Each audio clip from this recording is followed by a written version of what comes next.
Escuchemos el mensaje del presidente constitucional de los Estados Unidos mexicanos, licenciado Andrés Manuel López Obrador.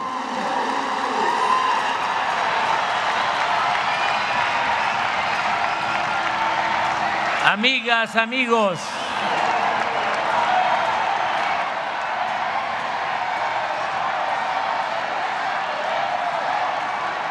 este es un acto de conmemoración de la expropiación petrolera y es un acto nacional. Aquí participan habitantes de Aguascalientes, de Baja California, de Baja California Sur, de Campeche, de Chiapas,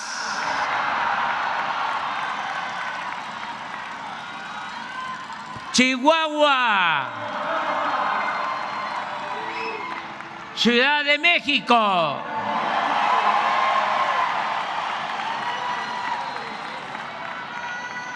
Coahuila,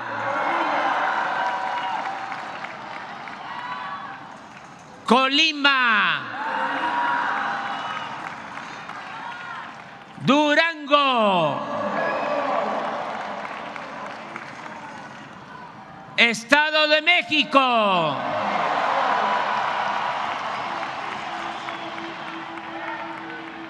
Guanajuato, Guerrero,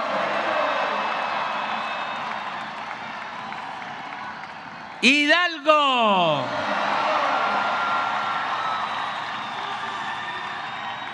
Jalisco,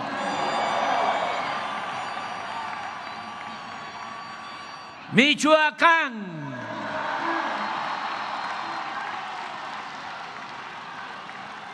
Morelos, Nayarit,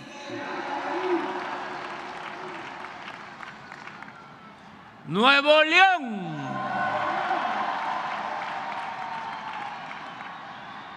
Oaxaca,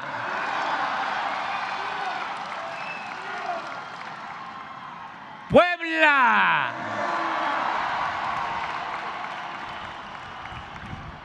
Querétaro,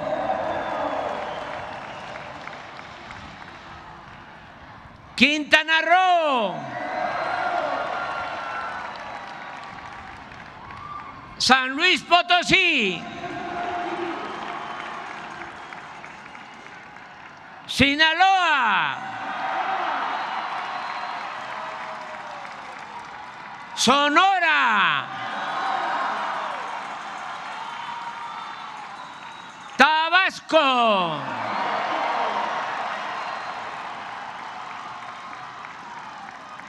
Tamaulipas, Tlaxcala, Veracruz,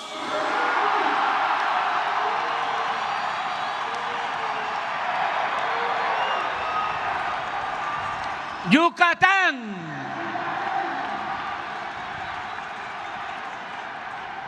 Zacatecas,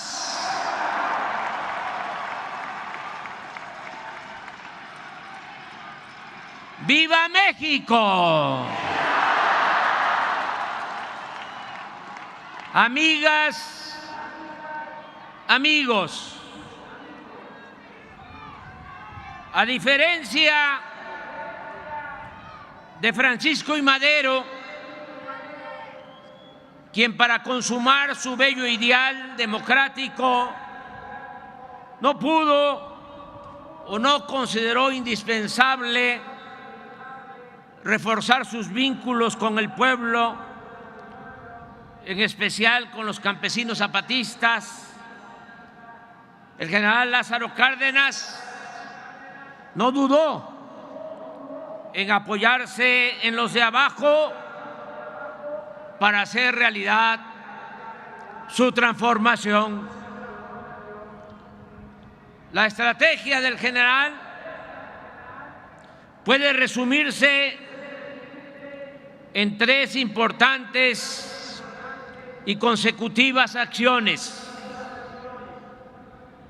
Primero, entregó la tierra a los campesinos y ayudó a los obreros. Luego, impulsó su organización y finalmente, con esa base social, pudo llevar a cabo la expropiación del petróleo y otros bienes de la nación que Porfirio Díaz había entregado a particulares, fundamentalmente a extranjeros. En la estrategia cardenista, lo primero fue la atención a las demandas económicas y sociales de campesinos y obreros. El presidente sabía que la única manera de contar con el pueblo era actuar decididamente en favor de sus causas. En consecuencia, desde el inicio de su gobierno se puso en marcha el reparto agrario. Los campesinos se movilizaron en todo el país solicitando que se les dotara de tierras mediante la expropiación de latifundios o por la vía de la titulación de terrenos nacionales. En poco tiempo, la entrega de las tierras a los campesinos transformó la estructura agraria existente. La trascendencia revolucionaria del reparto agrario cardenista puede medirse con un relevante dato. En los primeros 3 años de su gobierno se entregaron 9.764.000 hectáreas a 565.216 campesinos, lo que superó con mucho la cantidad de tierras repartidas desde la Revolución. Al finalizar el sexenio, se habían constituido 10.651 ejidos, con un total de 18.052.000 hectáreas en beneficio de más de 1 millón de familias indígenas, de peones y de jornaleros del medio rural. Es indudable que los campesinos vieron en Cárdenas a un fiel representante de la causa revolucionaria. La reforma agraria aseguró la fidelidad de mucha gente al gobierno cardenista y desde entonces se concertó la alianza entre los campesinos y el Estado. Por otra parte, durante el cardenismo, los obreros sintieron garantizados sus derechos laborales. Con estricto apego a la ley, Cárdenas respetó la lucha económica de trabajadores por mejores salarios y por mejores condiciones laborales.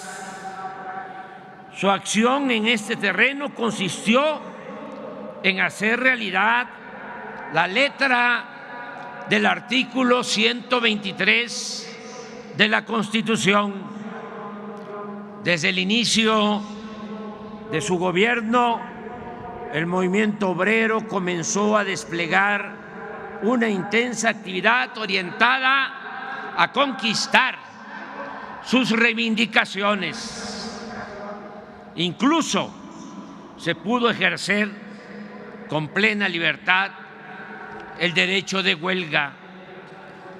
Para mediados del sexenio, campesinos y obreros identificaban a Cárdenas como el defensor de sus intereses.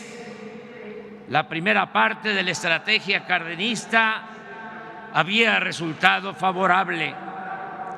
El acercamiento y la solidaridad del presidente con los grupos sociales más desprotegidos produjo el apoyo, la adhesión de las mayorías a la política gubernamental.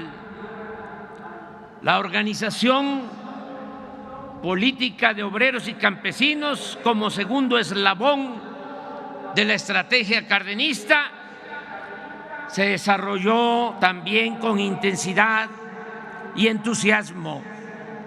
Primero, se integraron la mayor parte de los sindicatos nacionales.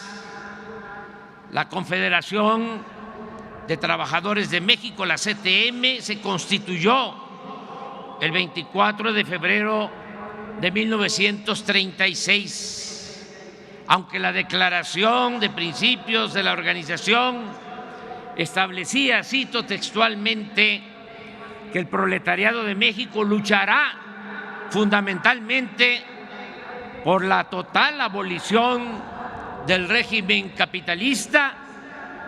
Sus dirigentes aceptaron la propuesta del presidente y coincidieron en la necesidad de alcanzar primero la liberación política y económica del país. Bajo estos principios, el movimiento obrero apoyó decididamente al gobierno en su lucha por la soberanía nacional. Por su parte, desde el 9 de julio de 1935, el presidente Cárdenas recomendó iniciar la organización de los campesinos de México. Con ese propósito se crearon las ligas de comunidades agrarias en todos los estados del país y la integración de ellas con los sindicatos de asalariados rurales dio como resultado la constitución de la Confederación Nacional Campesina, la CNC. La organización y movilización política de las masas permitió avanzar en el propósito de hacer valer la independencia económica de nuestro país. Y así fue que con la expropiación de las empresas petroleras se empezaron a devolver bienes nacionales y recursos que desde el porfiriato se encontraban en manos de extranjeros. Esta estrategia no habría podido tener éxito sin las cualidades excepcionales de un hombre noble y justo como el general Lázaro Cárdenas del Río. La política, que se oiga bien, que se internalice, que se oiga lejos. La política no solo es racionalidad, también, como otras actividades de la vida, necesita de mística y de convicciones. Los procesos políticos son más complejos de lo que suponen los intelectuales racionalistas. En los procesos políticos intervienen también factores como la suerte, la genialidad de los dirigentes y los sentimientos del pueblo.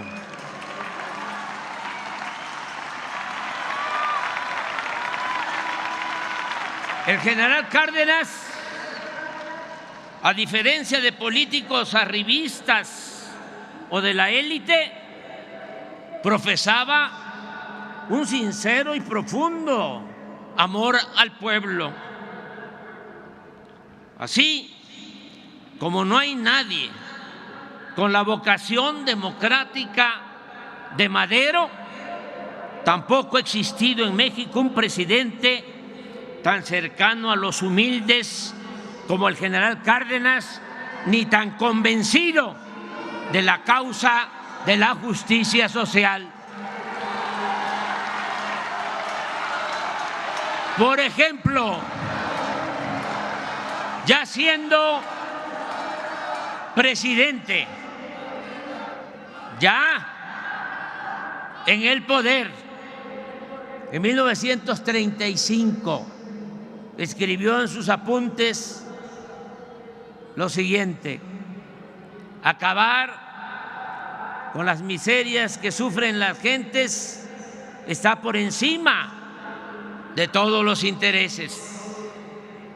Y sostenía: viviendo junto a las necesidades y angustias del pueblo, se encontrará con facilidad el camino para remediarlas, aunque también confesaba con sabias y tristes palabras que había podido conocer el verdadero fondo moral de muchos servidores públicos al observar en sus semblantes el disgusto que les causa la demanda de auxilio o de justicia de las gentes pobres. Entonces pienso más, se lamentaba, en la tragedia interminable de nuestro propio pueblo.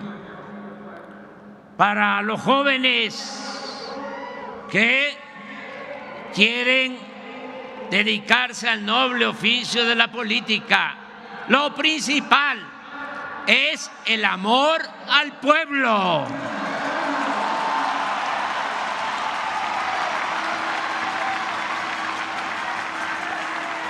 Además de ser un auténtico humanista y de poseer otras virtudes, el general Cárdenas supo manejar con precisión los tiempos.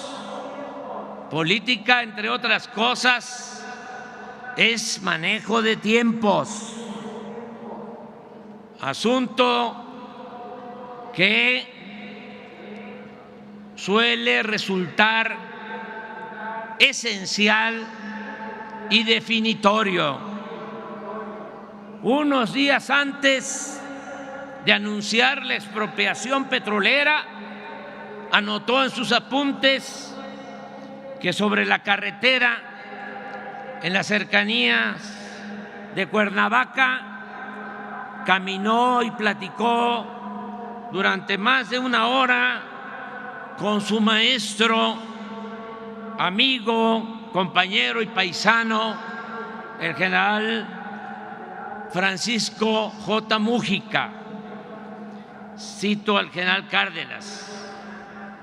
Dice: hicimos consideraciones de las circunstancias que podrían presentarse si gobiernos como los de Inglaterra y Estados Unidos, interesados en respaldar a las empresas petroleras, presionaban al gobierno de México con medidas violentas.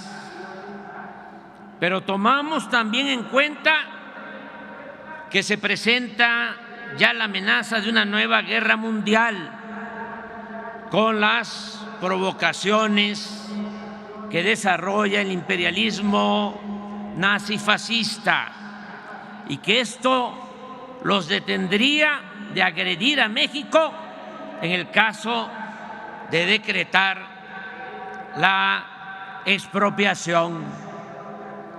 Entre otras razones, y aprovechando esa circunstancia, el 18 de marzo de 1938 se llevó a cabo la expropiación petrolera. Ese día,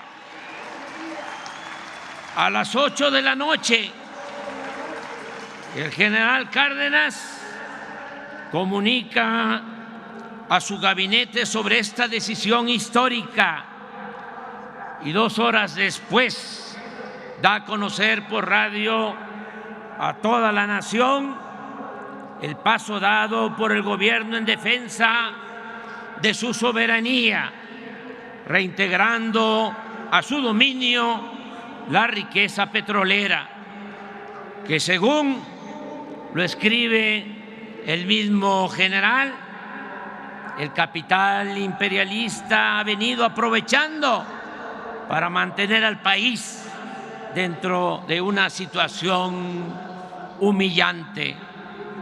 El decreto expropiatorio establece en 4 artículos que pasan a formar parte del patrimonio nacional la maquinaria, las instalaciones y otros muebles e inmuebles de las compañías petroleras extranjeras, a las cuales se les pagaría la indemnización de conformidad con el artículo 27 de la Constitución y de la ley en la materia. La expropiación petrolera fue apoyada por la mayoría del pueblo. En las fotos de la época se advierte la presencia mayoritaria de gente humilde, hombres y mujeres indígenas, campesinos, obreros, maestros, empleados e integrantes de la clase media baja. Fue el pueblo raso el que apoyó y cooperó con el gobierno para el pago de las indemnizaciones a las compañías petroleras extranjeras. ¿Cómo olvidar que tantas mujeres pobres donaron para este efecto chivos y guajolotes y se deshicieron hasta de las humildes alhajas que poseían? Por esos días, desde la ciudad de Oakland, California, el trabajador migrante Cástulo Prado compuso la letra y la música del corrido del petróleo y se lo envió al presidente con la instrucción de que el gobierno destinara las posibles regalías de la obra al pago de las indemnizaciones. Una de sus estrofas reza así: Lázaro Cárdenas dice, sereno y despreocupado, al transcurso de 10 años todo quedará pagado. Tengo un pueblo mexicano que no me queda ni duda, desde el más niño al más viejo, todos me ofrecen su ayuda. En la mujer mexicana hay patriotismo y orgullo, se deshace de sus joyas para ofrecerlas al cuño. Además de este masivo y contundente respaldo popular, el gobierno de Cárdenas contaba con otra circunstancia favorable. En ese tiempo gobernaba Estados Unidos Franklin Delano Roosevelt, un gran estadista, uno de los mejores presidentes que ha tenido ese país en toda su historia.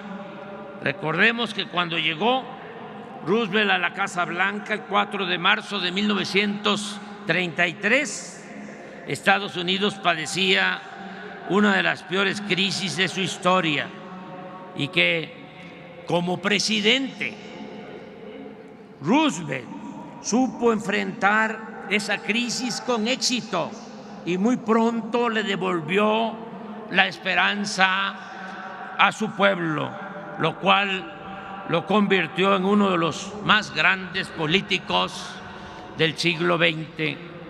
En cuanto a su política exterior, recordemos que en un discurso memorable, que es el antecedente de los principios de la ONU, el 6 de enero de 1941, expuso al mundo 4 libertades fundamentales: el derecho a la libertad de palabra, el derecho a la libertad de culto, el derecho a vivir libres de miseria y el derecho a vivir libre de temor.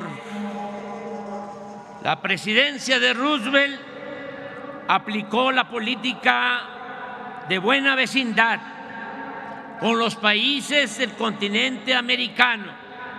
En ese entonces se definieron los principios de cooperación económica y política. Se reconoció la soberanía de Cuba y de Panamá y se ordenó la retirada militar estadounidense de Nicaragua y de Haití. No es casual que el gran poeta Pablo Neruda lo llamara un titán de las luchas, de las libertades, un presidente gigantesco. La autenticidad de su política de buena vecindad tuvo su mejor ejemplo en el respeto a la soberanía de nuestro país. Durante los 3 periodos presidenciales de Roosevelt, las relaciones entre México y Estados Unidos fueron excepcionalmente buenas.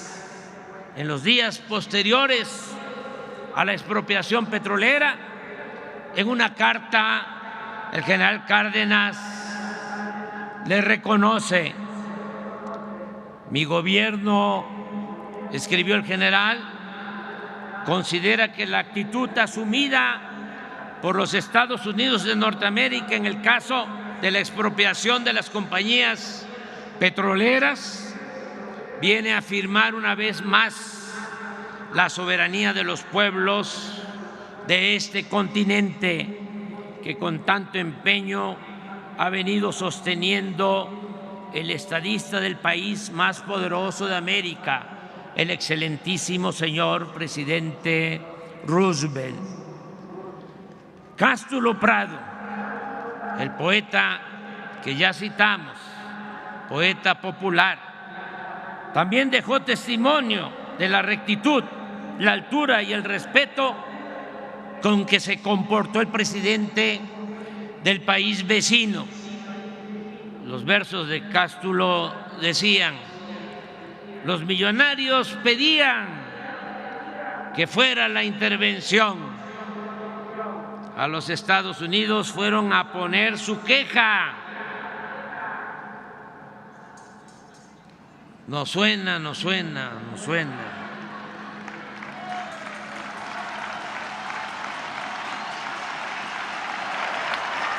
A los Estados Unidos fueron a poner su queja para que de allí vinieran a proteger sus empresas. Roosevelt les dice: señores, yo aquí nada puedo hacer. El gobierno mexicano ha cumplido su deber.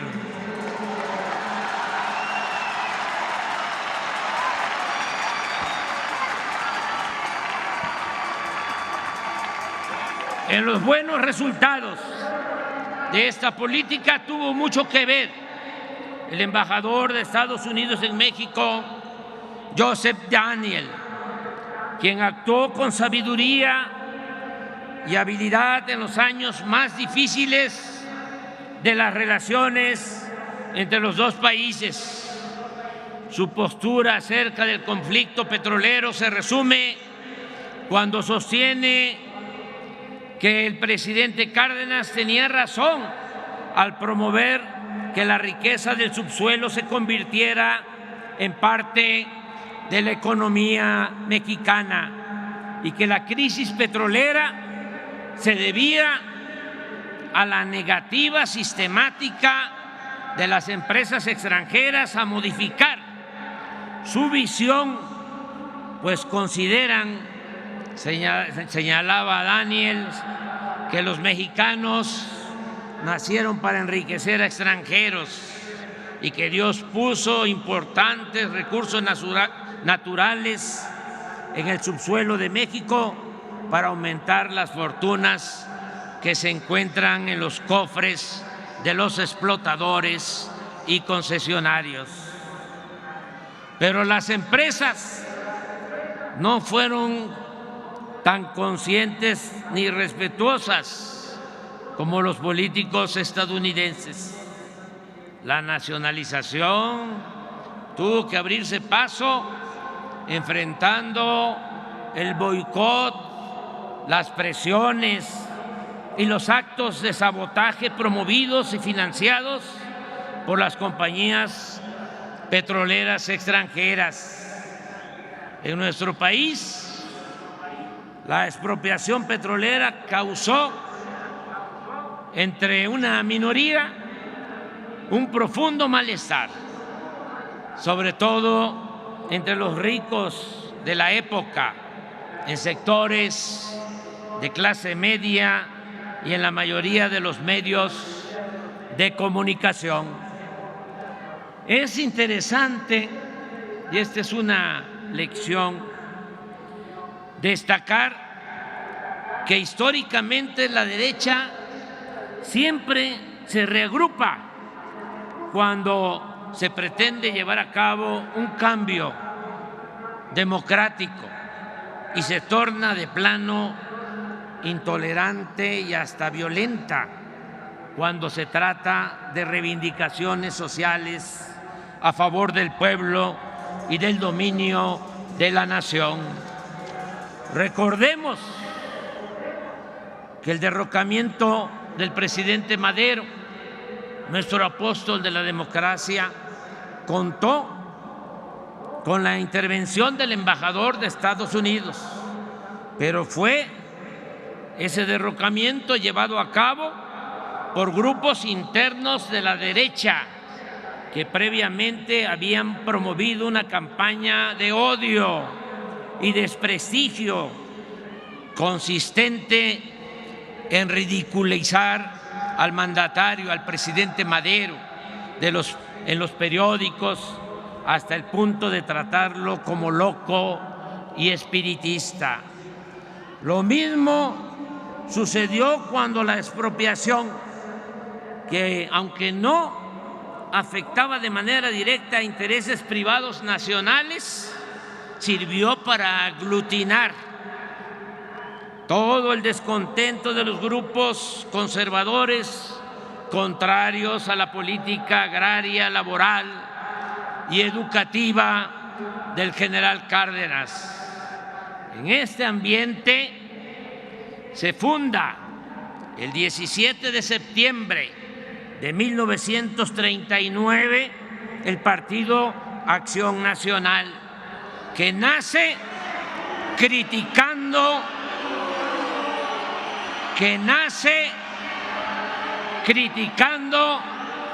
la expropiación petrolera.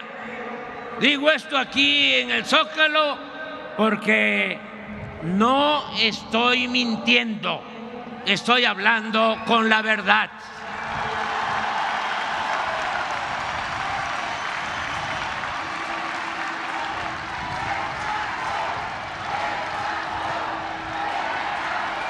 En 1940, toda esa reacción se manifestó con mucha fuerza en la elección presidencial.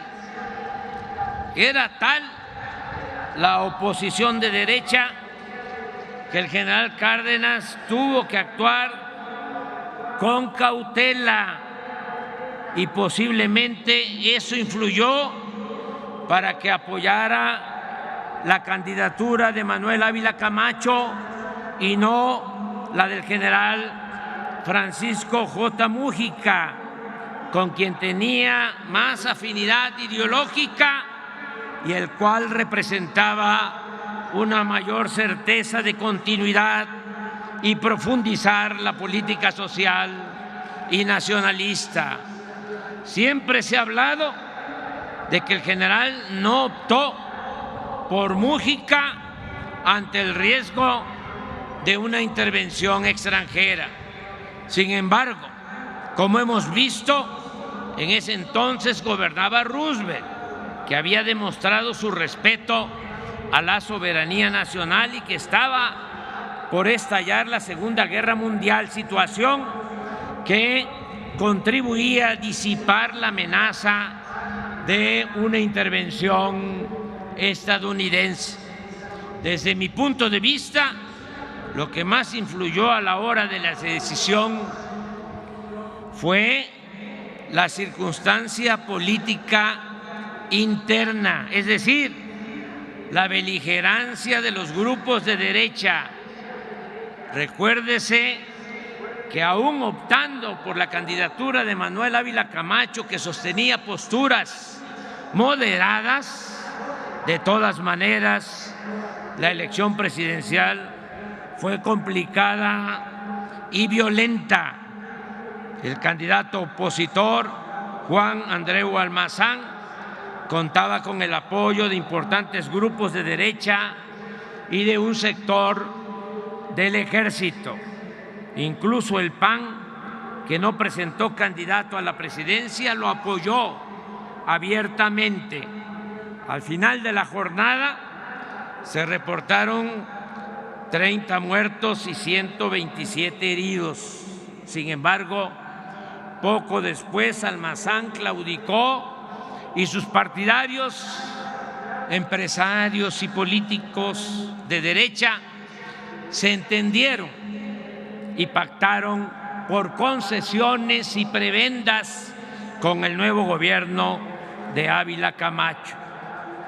A partir de entonces empezó a abandonarse el auténtico ideal revolucionario y las acciones en beneficio del pueblo, aunque debe admitirse que esa alianza entre el poder político y el poder económico tal vez evitó la guerra civil y mantuvo la paz social. Si con Porfirio Díaz imperaba la paz de los sepulcros, luego del gobierno del presidente Cárdenas se instauró la paz de las componendas y de la corrupción. En esta breve historia hay enseñanzas mayores. La principal es que solo con el pueblo, solo con el apoyo de las mayorías, se puede llevar a cabo una transformación popular para hacer valer la justicia y enfrentar a los reaccionarios que se oponen a perder privilegios.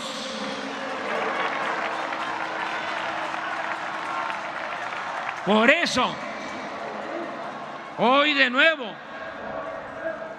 manifestamos, exclamamos a los cuatro vientos: nada de zigzaguear. Sigamos anclados en nuestros principios.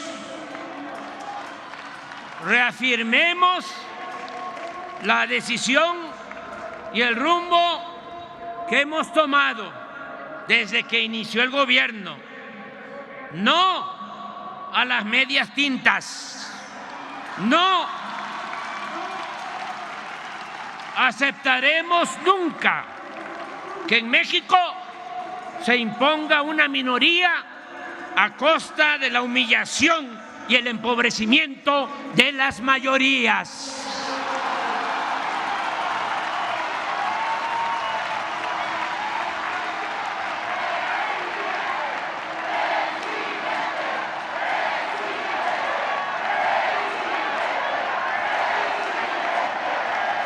Por eso,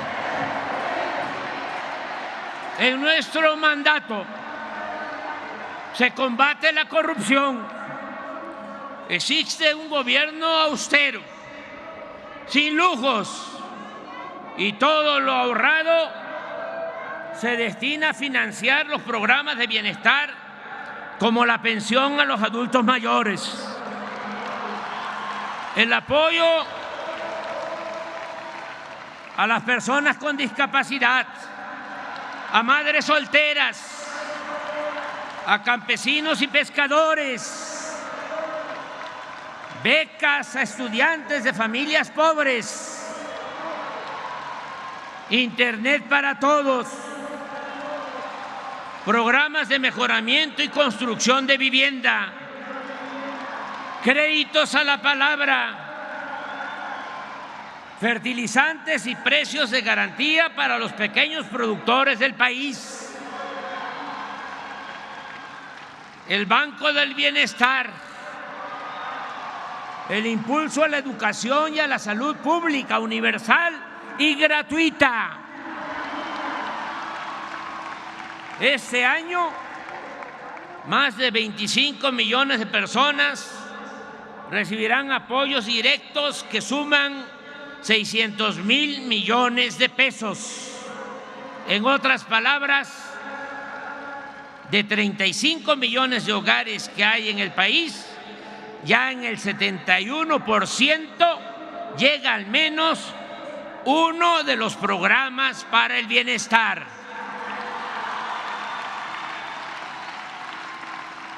Con esta política de atención a los más necesitados, vulnerables y en especial a los jóvenes, también hemos podido reducir los delitos del fuero federal en 33%, el homicidio en 10%, el robo de vehículo en 38%, el robo en general 20%, el huachicol en 92%, el feminicidio en 28% y el secuestro en 76%. Asimismo, los ahorros por no permitir la corrupción ni los derroches presupuestales nos han permitido evitar más deuda. No hemos solicitado deuda adicional desde que estamos en el gobierno.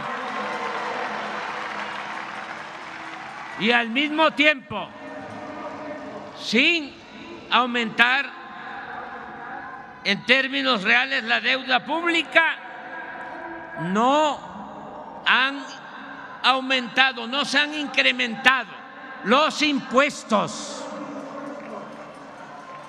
No ha aumentado el precio de las gasolinas, ni del diésel, el gas y la luz.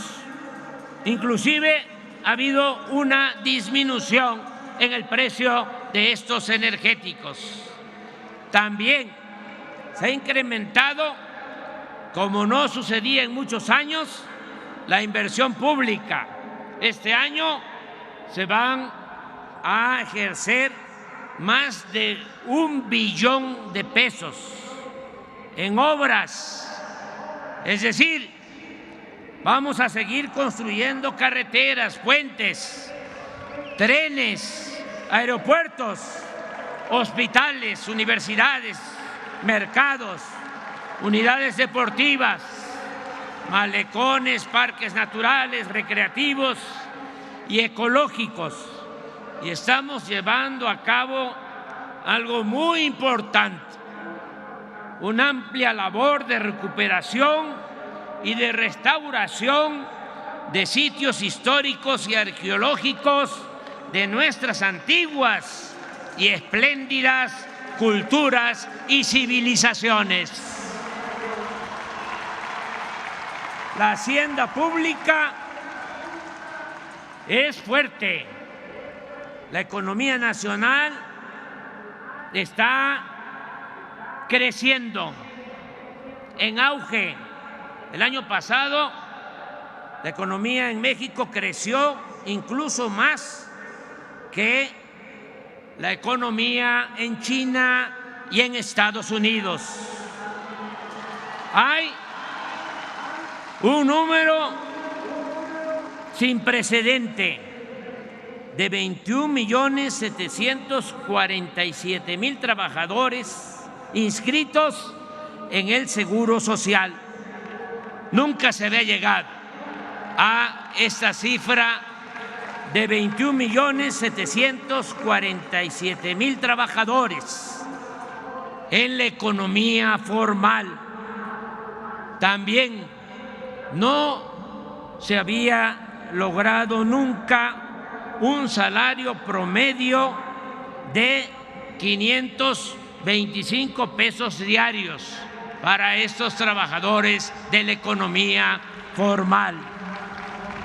La tasa de desempleo del pasado mes de enero fue de 2.9%, la más baja desde 2005.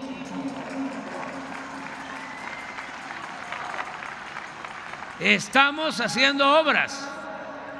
Aquí mismo se está rehabilitando la línea que se fracturó del metro.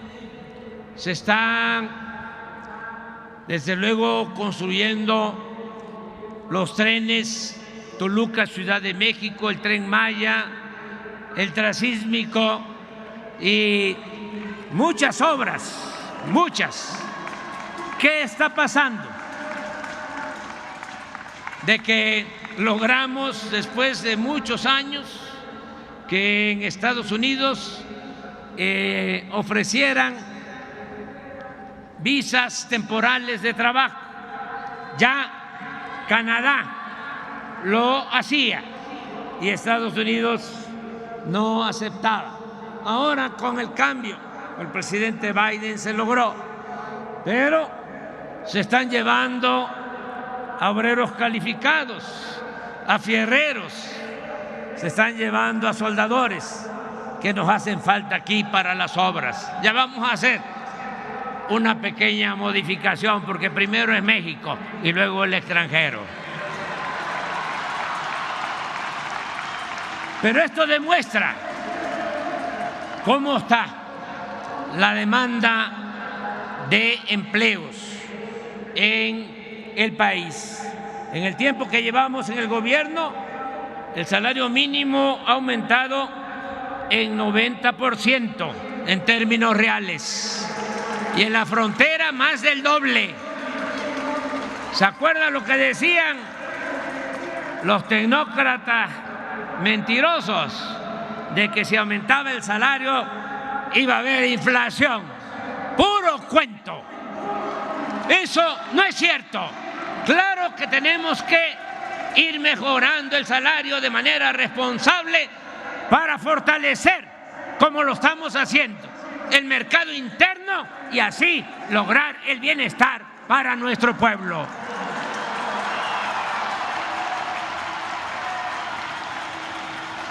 La bolsa de valores, las utilidades de las empresas y los bancos registran buenas ganancias. Las reservas del Banco de México se han incrementado en 15%, 200,000 millones de dólares de reservas del Banco de México. La inversión extranjera ha escalado a cifras antes no vistas. Lo mismo ha ocurrido con las remesas de nuestros paisanos migrantes. Muchas gracias paisanas, paisanos. El año pasado, esas remesas casi llegan a 60,000 millones de dólares. Este año vamos a superar los 60,000 millones de dólares. Esto es muy importante porque ese dinero llega abajo, hasta las comunidades más apartadas, a 10 millones de familias que se benefician y que también con ese dinero se reactiva la economía regional, el comercio y otras actividades económicas. También es importante subrayarlo, el peso es la moneda que más se ha apreciado en el mundo con relación al dólar. Esto no sucedía desde hace más de 50 años. También hemos orientado nuestros recursos y esfuerzos para alcanzar la autosuficiencia alimentaria y la autosuficiencia energética.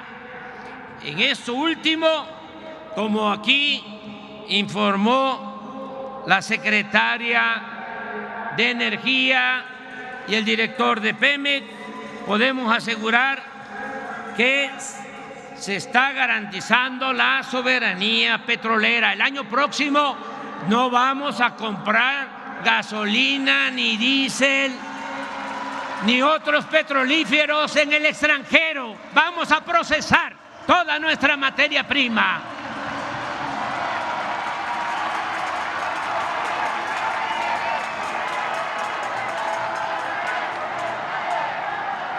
Se fortaleció la Comisión Federal de Electricidad, empresa pública encargada de administrar la industria eléctrica, y recientemente se nacionalizó el litio, mineral estratégico utilizado en la construcción de baterías para autos eléctricos y sistema de almacenamiento para las energías limpias. Me llena de orgullo poder recordar, bueno, hago un paréntesis para decir que ofrezco disculpas porque estoy tardando, pero ya estoy por terminar. Me llena de orgullo poder recordar hoy, 18 de marzo, que a pesar del entreguismo que prevalecía antes de que llegáramos al gobierno, pudimos quitar del Tratado de Libre Comercio un amplio capítulo que comprometía en ese acuerdo nuestro petróleo y poner en su lugar un pequeño párrafo que se los voy a leer. Dice: Estados Unidos y Canadá reconocen que México se reserva su derecho soberano de reformar su Constitución y su legislación interna, y México tiene el dominio directo y la propiedad inalienable e imprescriptible de todos los hidrocarburos en el subsuelo del territorio nacional.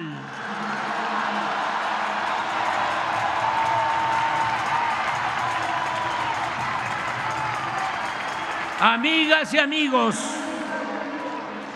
estoy convencido de que seguiremos contando con el apoyo del pueblo para consolidar la primera etapa en la transformación de nuestro país. También estoy convencido que cualquiera de los aspirantes que resulte triunfador en la encuesta para elegir al candidato de nuestro movimiento aplicará la misma política en favor del pueblo y en favor de la nación.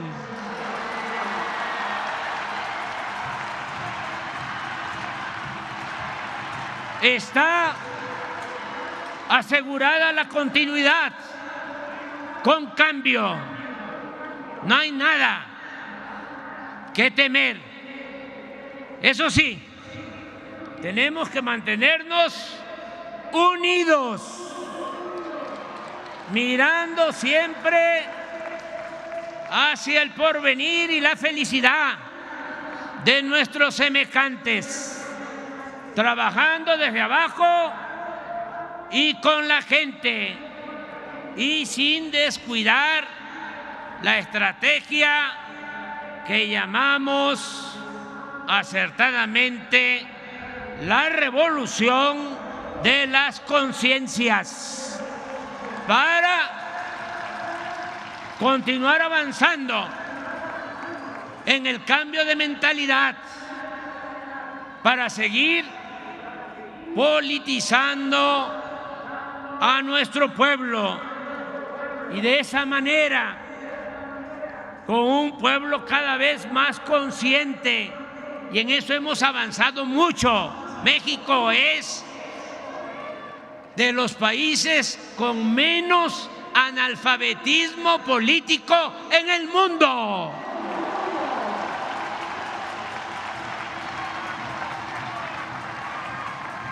Con esa conciencia vamos a seguir, con esa conciencia colectiva, vamos a seguir contrarrestando la guerra sucia, las campañas de calumnias y los intentos de manipulación que seguirán llevando a cabo, porque no les queda de otra, nuestros adversarios y sus medios de información vendidos, alquilados o en manos de los miembros del bloque conservador y corrupto. Pero al mismo tiempo debemos tener fe en la sabiduría y en la lealtad del pueblo. El pueblo no traiciona. Recordemos que el triunfo de la reacción, como decía Juárez, es moralmente imposible. Estamos constatando que la idea y la práctica de exaltar el humanismo mexicano es eléctrica y está llegando a la conciencia de millones de personas. En eso baso mi optimismo, y aún cuando en política es más peligroso subestimar la fuerza de los adversarios que sobreestimarla, sostengo que hagan lo que hagan, no regresarán al poder los oligarcas.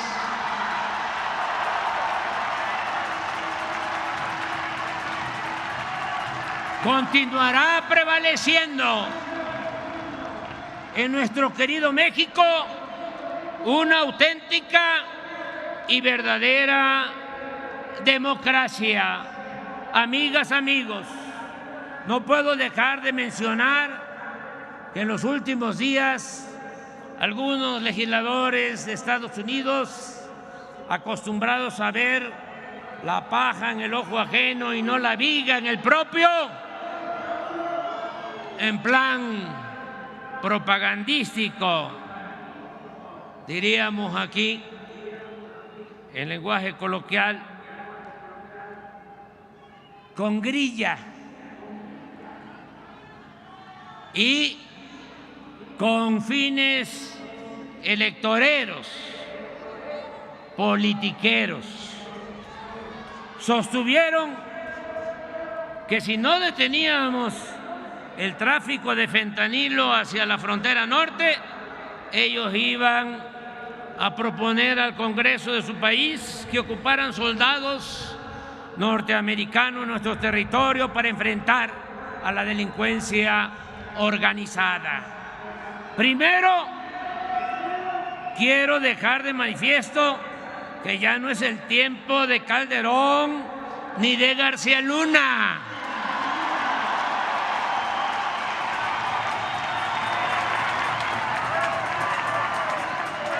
que ya no es el tiempo de los vínculos turbios entre el gobierno de México y las agencias del gobierno de Estados Unidos. Ahora no hay simulación. De verdad se combate a la delincuencia organizada y de cuello blanco, porque no hay corrupción, no hay impunidad, ni existen relaciones de complicidad con nadie. Pero lo más importante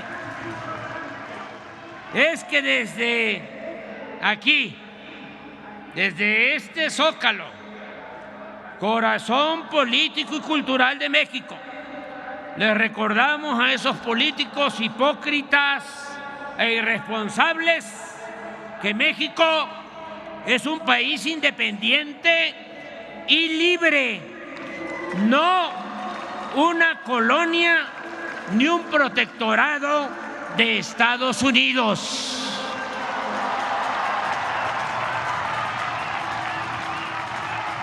Y que podrán amenazarnos con cometer cualquier atropello, pero jamás, jamás permitiremos que violen nuestra soberanía y pisoteen la dignidad de nuestra patria.